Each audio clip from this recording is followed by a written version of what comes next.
নমস্কার দিদি ভাইয়েরা, আজকে আমি রান্না করছি চিকেন কারি। প্রথমে চিকেনের টুকরোগুলো ধুয়ে নিব, তারপর আলু ভেজে তুলে নিলাম। এবার তেলে পেঁয়াজ, কাঁচা লঙ্কা, তেজপাতা, দারুচিনি, লবঙ্গ, এলাচ দিয়ে একটু ভেজে তার মধ্যে দিয়ে দিব পেঁয়াজ বাটা, রসুন বাটা, আদা বাটা। আবার নেড়ে তারপর দিয়ে দিলাম হলুদের গুঁড়ো, মরিচের গুঁড়ো আর জিরের গুঁড়োর পেস্ট। এবার মশলাগুলো ভালোভাবে কষিয়ে নিতে হবে। তারপর চিকেন দিয়ে পরিমাণ মতো নুন দিয়ে আবার কষিয়ে নেব কিছুক্ষণ। এবার ভাজা আলুর টুকরোগুলো দিয়ে দিব, দিয়ে ভালো করে কষিয়ে নিব। কষিয়ে নেওয়ার পরে কিছুক্ষণ পরে পরিমাণ মতো জল দিয়ে ঢাকা দিয়ে দেব।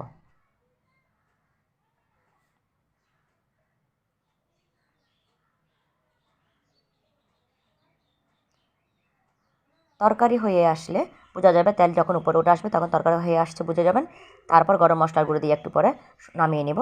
খুব সহজে তৈরি হয়ে গেল আমাদের চিকেন কারি। দেখতেও যেমন সুন্দর হয়েছে, খেতেও খুব সুস্বাদু হবে। আপনারা বাসায় ট্রাই করবেন দিতে পারেন। নমস্কার।